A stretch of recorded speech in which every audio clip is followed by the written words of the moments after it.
공직선거법상 허위사실 공표 혐의로 기소된 이학수 정읍시장이 항소심에서도 시장직 상실형을 선고받았습니다. 이 시장은 상고 추진 의사와 함께 현안 해결에 속도를 내겠다며 주요 사업에 대한 추진 의지도 다시 한번 밝혔습니다. 고창군과 전라남도 영광군, 장성군이 업무 협약을 맺고 초강력 협력을 추진하기로 했습니다. 세 개 지자체 주민들은 내년부터 각 지자체 유료 관광지와 체육시설 등을 같은 요금으로 이용할 수 있게 됩니다. 정부가 13일부터 럼피스킨병 양성 판정을 받은 소만 매립하는 선별적 처분을 적용하기로 했습니다. 전파 위험이 높은 고창 등 4개 시군은 기존과 같은 전체 처분 정책을 유지합니다. 검찰이 문재인 전 대통령의 사위였던 서모 씨의 채용 특혜 의혹과 관련해 압수수색에 나섰습니다.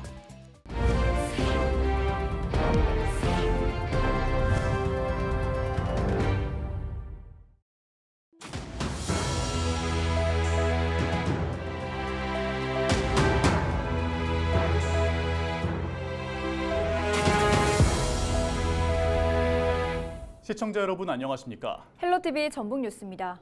공직선거법상 허위사실 공표 혐의로 기소된 이학수 정읍시장이 항소심에서도 시장직 상실형을 선고받았다는 소식 전해드렸는데요.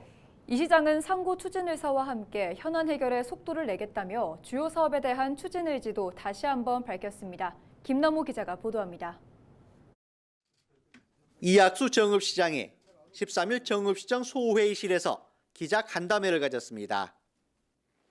공직선거법상 허위사실 공표 혐의에 대한 항소심에서도 당선 무효형을 선고받은 이 시장. 2심 판결에 대한 아쉬운 마음과 함께 대법원의 법리적 판결을 받아보겠다며 상고 의지를 밝혔습니다. 지난 1, 2심 재판에서 잘 소명을 했었어야 되고 무죄를 받았어야 됨에도 그러지 못한 것에 대해서 정말 시민들께 대해서 송구스럽고 죄송스럽게 생각을 하고 있고요. 상고심에서는 준비를 잘해서 우리 시민들의 민주적 선택과 자존감을 회복하는 데 정말 최선을 다하겠다는 말씀을 드리겠습니다. 주요 현안 사업 추진에 동력을 잃지 않을까 우려하는 목소리에 대해 이 시장은 사업 중단 없이 오히려 더 가속도를 내겠다고 답변했습니다. 지금 진행되고 있는 사업들 중단 없이 추진될 수 있도록 우리 부시장님을 비롯해서 부서장님들 좀 열심히 해달라고 당부 말씀 드렸고요. 예전보다 더 꼼꼼하게 제가 열심히 더 챙길 거고요. 단절 없이 그리고 공백 없이 챙겨 나가겠다는 말씀 드리겠습니다. 1심과 2심 판결과는 다른 대법원의 법리적 판단을 기대하고 있는 이학수 시장. 3심에서도 같은 형이 유지되면 시장직을 잃게 된다는 불안감 속에 최종심 결과에 지역민들의 관심이 쏠리고 있습니다. 헬로티비 뉴스 김나호입니다. 정부가 13일부터 럼피스킨병 양성 판정을 받은 소만 매립하는 선별적 처분을 적용하기로 한 가운데 고창군은 대상에서 제외됐습니다. 정부는 전국 백신 접종을 완료했고 기온이 떨어져 매개곤충 활동 저하가 예상되는 만큼 럼피스킨병 발생 농장이 키우는 모든 소를 대상으로 임상 정밀 검사를 진행해 양성인 가축만 선별적으로 처분하겠다고 밝혔습니다. 다만 최근 2주 동안 발병이 많아 농장 내외로 전파될 위험이 있다고 판단되는 고창 등 4개 시군은 기존과 같은 전체 처분 정책을 유지하기로 했다고 전했습니다. 정부가 5년 동안 1,000억 원 규모를 지원하는 글로컬 대학에 전북도에선 유일하게 전북대학교가 선정됐습니다. 교육부는 전국 108개 대학이 기획서를 제출한 가운데 전북대 등 10개 대학이 2023년 글로컬 대학에 선정됐다고 13일 밝혔습니다. 전북대는 지역별 캠퍼스와 산업체 간 벽을 허무는 대학 산업도시를 조성하고 온오프라인, 국내 캠퍼스를 활용해 외국인 유학생을 적극 유치할 것을 제안했습니다. 고창군과 전라남도 영광군, 장성군이 업무 협약을 맺고 초강력 협력을 추진하기로 했습니다. 이에 따라 세 개 지자체 주민 14만 6천여 명이 내년부터 각 지자체 유료 관광지와 체육시설 등을 같은 요금으로 이용할 수 있게 됩니다. 고창군민이 요금을 감면받을 수 있는 시설은 영광 칠산타워와 영광 테마식물원, 장성 워라벨돔 경기장, 장성 홍길동 체육관 등이 있습니다. 세 개 지자체는 30분 안에 이동 가능한 동일 생활권을 공유하고 있어 앞으로 종교 성지 순례와 같은 관광 활성화와 철도 등 교통망 구축에 적극 협력할 방침입니다. 검찰이 문재인 전 대통령의 사위였던 서모 씨의 채용 특혜 의혹과 관련해 압수수색 등 강제 수사에 나섰습니다. 전주지검은 13일 중소벤처기업부와 중소벤처기업진흥공단, 인사혁신처에 검사와 수사관을 보내 사건과 관련한 증거를 확보 중이라고 밝혔습니다. 이 특혜 채용 의혹은 항공 분야 경력이 없는 서 씨가 지난 2018년 이상직 전 의원이 실소유한 타이 이스타젯의 전무이사로 채용된 사건입니다. 김정기 전북도 의원이 13일 열린 전북도의회 정례회 행정사무감사에서 도체육회가 업무 추진비를 부적정하게 사용했다고 지적했습니다. 김 의원은 도체육회가 업무 추진비를 집행기준 없이 지출했고 증빙서류는 미비해 행정안전부 훈령을 위반했다고 꼬집었습니다.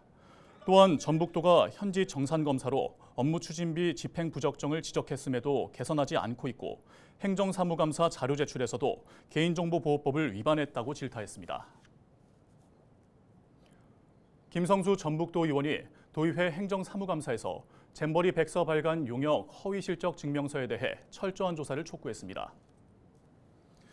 김 의원은 잼버리 조직위에서 세계 잼버리 백서 발간 용역을 수의 계약하면서 첨부된 용역 실적 증명서에 기재된 내용이 사실과 다른 것으로 드러났다고 주장했습니다. 그러면서 잼버리 백서 발간 용역 수의 계약 명분으로 실적 증명원이 충분히 작용한 것으로 본다며 이런 사례가 더 있는지 조사와 재발 방지 교육이 필요하다고 강조했습니다.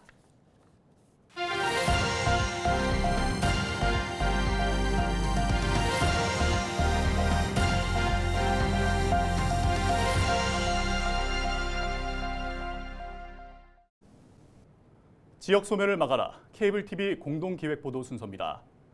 서울 도심에서도 지역 소멸이 나타나고 있습니다. 노후 저층주거지가 밀집한 관악구 난곡 지역이 대표적인데요. 서울시는 난곡의 생활 SOC를 늘려 활기를 찾는다는 계획입니다. HCN 구동규 기자가 취재했습니다. 관악구 난곡동에는 총 13,000세대가 삽니다. 그중 아파트 거주민은 821세대입니다. 대다수가 오래된 단독주택과 4개층 이하 연립주택에 사는 겁니다. 편리한 시설과 안전 등 아파트를 바라는 요즘 노후주택 밀집 지역인 난곡 지역 주민 선호도가 떨어지는 이유입니다. 나이 드신 분들이 많더라고요. 나이 드신 분들 계셨더라고요. 여기에. 너무 지하철이 일단 없으니까 되게 시골스러워요. 실제로 인구 유출이 뚜렷합니다. 관악구 주민이 2018년 50만 명에서 현재 48만 명으로 3.8% 줄었는데 난곡동 주민은 2만 9천 명에서 2만 5천여 명으로 12%나 줄었습니다. 난곡의 인구 소멸을 막기 위해 서울시가 대책을 내놨습니다.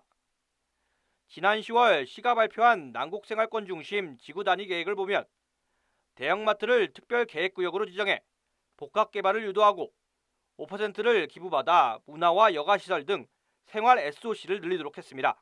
지구단위 계획이 좀 하향해서 반영하는 거는 오히려 이제 거기에 이제 상가라든지 그 입주되는 뭐 기업이라든지 들어와서 그 정주를 하면서 적상권에 좀 영향을 좀 미치고 좀 발전에 좀 도움이 되지 않을까라는.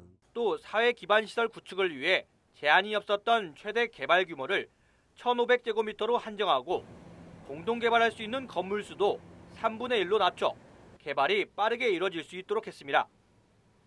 경전철 난곡선 역세권 예상 지역은 용적률 인센티브를 제공해 민간 개발을 유도합니다. 개발을 하게 되면은 사실 필지를 같이 개발을 해야 돼서 이 서로 협의가 안 될 경우 개발이 늦어지는 경향이 많이 있습니다. 이러한 부분을 최소화시키기 위해 공동 개발 구역을 최소화시키는 방향으로. 전문가는 서울 안에서 교통 등 격차로 인한 지역 소멸이 발생할 수 있는데 이를 해소할 수 있는 생활 SOC 확대 정책이 필요하다는 데 동의합니다. 다만 이번 서울시 발표에는 난곡선 개통 문제가 맞물려 추진해야 제대로 성과를 나타낼 수 있다고 설명했습니다. 그것이 아직까지도 한꺼번에 개선이 안 돼 있는 상황이니까 이번에 난곡선 개통을 전제로 해서 역세권 개발을 통해서 지역을 확 바꿔주는 제안은 상당히 의미 있는 제안이라고 생각합니다. 서울시의 난곡 소멸을 막기 위한 규제 완화 계획이 성공할 수 있을지, 공영불로 끝나지 않을지 지속적인 관심이 필요해 보입니다. HCN 뉴스 구동규입니다. 더불어민주당 소속 전북 국회의원들이 서삼석 국회 예산결산특별위원장에게 새만금 예산 복원을 건의했습니다. 한병도 전북도당 위원장을 비롯한 전북 의원들은 13일 서삼석 예결위원장을 만나 새만금 사회간접자본 사업 예산 복원을 건의하는 친전을 전달하며 예산조정소위원회 심사 과정에서 지원을 요청했습니다.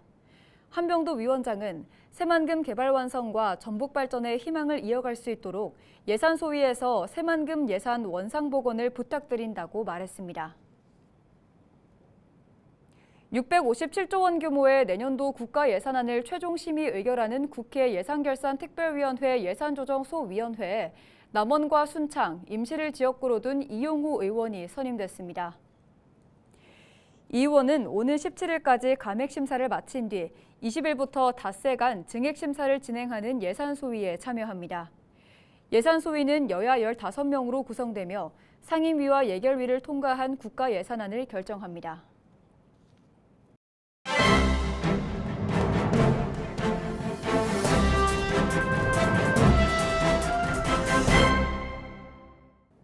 신문브리핑 전북 도민일보 기사입니다. 더불어민주당이 재선의 김윤덕 의원을 조직사무부총장에 임명하면서 22대 전북 총선 공천 방향이 어느 정도 가닥을 잡아갈 전망이라고 합니다. 조직사무부총장은 22대 총선 공천과 관련된 핵심 요직으로 공천관리위원회의 당연직으로 참여할 수 있는데요. 정치권이 김 의원의 조직사무부총장을 단순히 당직 임명이 아닌 전북 총선 지형을 예측할 수 있는 척도로 보고 있는 것도 이 때문이라고 합니다.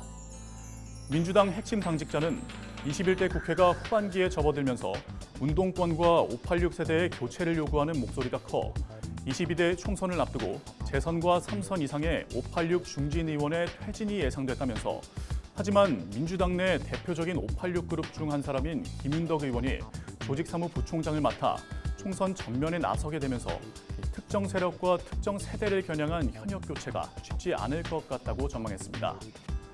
전북 정치의 허약성과 존재감 부재도 정세균 전 총리, 정동영 전 통일부 장관의 수도권 차출론이 결정적이었고, 또 이 때문에 김윤덕 의원의 조직사무부총장 임명으로 초재선 중심의 전북 정치가 노장청이 어우러지는 전북 정치의 새판짜기를 유도할 것으로 정치권은 전망하고 있습니다.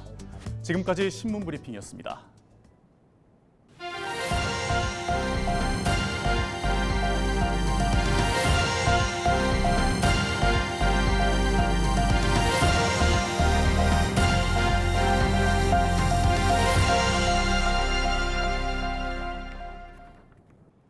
정읍과 고창을 지역구로 둔 더불어민주당 윤준병 국회의원이 교육 현안 해결을 위한 교육부 특별교부금 21억 원을 확보했다고 밝혔습니다.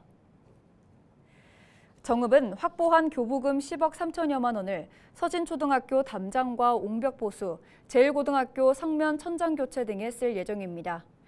교부금 10억 4천여만 원을 확보한 고창구는 고수초등학교 다목적 강당 전면 보수와 고창고등학교 식당동 외벽 보수 등을 추진할 계획입니다. 기후위기와 같은 사회 문제에 대해 논의하는 국토학교가 동학농민혁명의 발자취를 찾아 정읍에서 명사 초청 강연을 열고 주요 유적지를 둘러봅니다. 국토학교는 오는 17일 동학농민혁명기념관에서 한국입법학회장을 역임한 정철승 변호사와 광노현 전 서울시 교육감 초청 강의를 연다고 밝혔습니다. 다음 달인 18일에는 동학농민혁명 유적지인 전봉준 옛집과 말목장터 등을 돌아보며 국가개혁의 방향을 모색하는 시간을 가질 계획입니다. 참여를 희망하는 사람은 국토학교로 연락하면 됩니다. 임실군 오수면에 귀농귀촌 희망자들의 보금자리가 생길 예정입니다.